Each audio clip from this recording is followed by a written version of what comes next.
News में पूजा शर्मा। जैसे कि आप सब जानते हैं कि डीडीसी इलेक्शन जो है वो शुरू हो चुके हैं।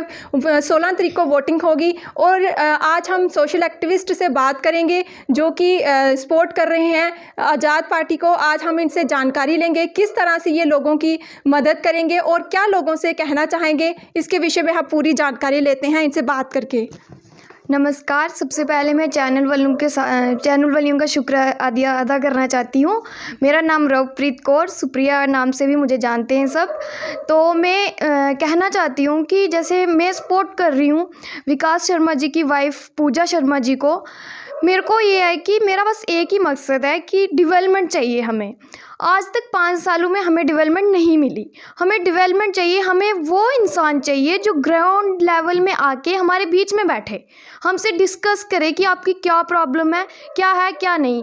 ऐसा नहीं होना चाहिए कि हम उनको आज यहाँ से उठा के ऊपर नेशनल लेवल पे ले जाएंगे तो वो हमें देखे भी नहीं, आम आदमी को देखे ही नहीं। हमारी अगर कोई सुनेगा नहीं तो हमें भी दुख होगा।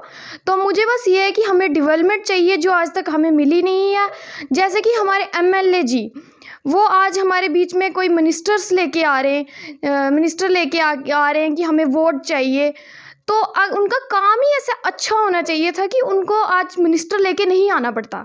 उनका काम क्यों है? क्योंकि उनको डर है। वो डोर टू डोर क्यों जा रहे हैं? एमएलए के इलेक्शन नहीं हो रहे हैं, ये इलेक्शन हो रहे हैं बीडीसी चेयरमैन के। तो बीडीसी के इलेक्शन हो रहे हैं, डीडीसी के इलेक्शन हो रहे हैं, सॉरी। तो उनकी क्या ज़रूरत है? एमएलए का इलेक्शन नहीं हो रहे कि वो आके डोर टू डोर जा रहे हैं। तो ये इलेक्शन हमें एमएलए को देख के इलेक्शन नहीं देने, या हमें मोदी जी को देख के इलेक्शन नहीं देने। हमें एक कैंडिडेट को देख के इलेक्शन वोट देनी है कि वो जीते, और वो हमें डेवलपमेंट चाहिए। आज तक जो हमें डेवलपमेंट बिल्कुल नहीं दिखी है। मैं किसी के ख़िलाफ़ नहीं बोल रही हूँ कि हमारे एमएलए जी सोचे कि हमारे ख़िलाफ़ बोल रही है। मुझे बस दुख है कि हमने अपने बीच से किसी को एक नेशनल लेवल पे पहुँचाया और आज उनके पास हमारे लिए वक्त ही नहीं है। और फिर वो अपनी फैमिली को ही होल्ड क्यों कर रहे हैं, क्यों उनको आगे कर रहे हैं? अपनी फैमिली मेम्बर को उनको कोई और नहीं मिला कि उनको आगे करें? क्यों उनको कर रहे हैं? किसी और में इतनी काबिलियत नहीं थी, फिर से वो फैमिली मेम्बर को कर रहे हैं। ये कौन सी सरकार आ गई? ये सरकार हमें नहीं है मंजूर। हमें सिर्फ डेवलपमेंट चाहिए। जैसे कि आप देखें, हम किसी पार्टी के ख़िलाफ़ भी नहीं बोल रहे हैं। बीजेपी की सरकार में कुछ ऐसे इंसान हैं जिनने इतना अच्छा काम किया।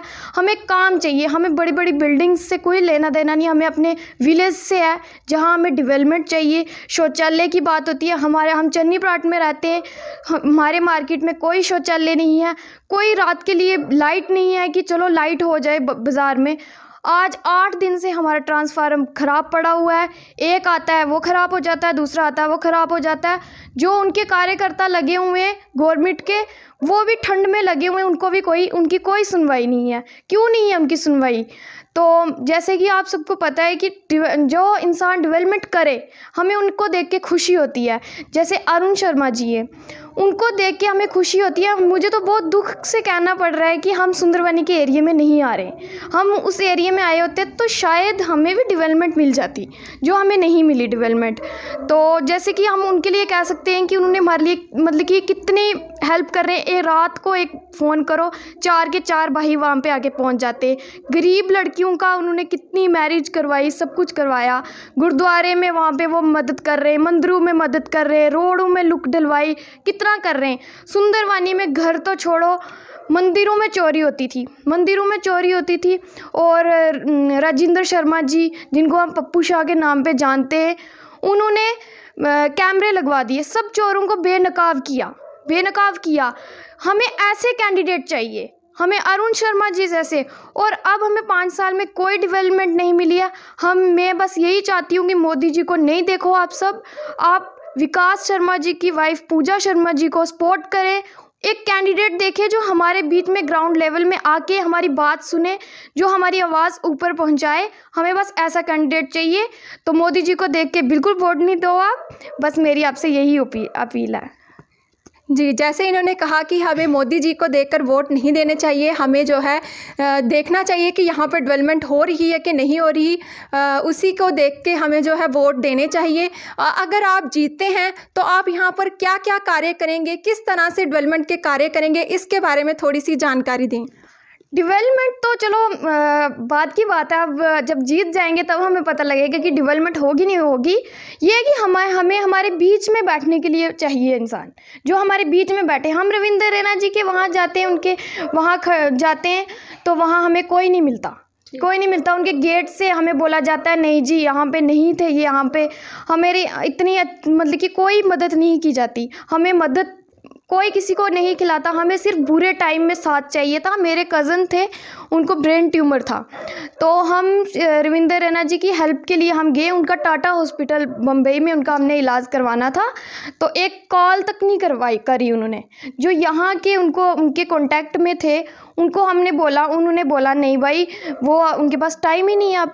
तो हमने ऐसे क्या करने, जो नेशनल लेवल में चला गए तो हम तो वहाँ के वहाँ ही रह गए ना। बस मेरी यही आपसे अपील है कि हमें अब ऐसा कैंडिडेट चाहिए जो हमारे बीच में बैठे, और मैं पूजा शर्मा जी को फुल सपोर्ट करती हूँ। तो डेवलपमेंट उम्मीद है हमें उनसे कि वो डेवलपमेंट करेंगे, तो वो हमारे बीच में बैठ के हमसे हमारे दुख सुख भी पूछेंगे। जी, जैसे इन्होंने कहा कि हम डेवलपमेंट करेंगे, और इसी के साथ मैं यही लोगों से अपील करना चाहूँगी कि इनकी जो पूरी तरह से सपोर्ट किया जाए और इनका पूरा साथ दिया जाए, ताकि ये इलेक्शन जीत के और लोगों का पूरा साथ करें और ये इनका डेवलपमेंट हो। इसी के साथ मैं समाप्त करती हूँ। धन्यवाद।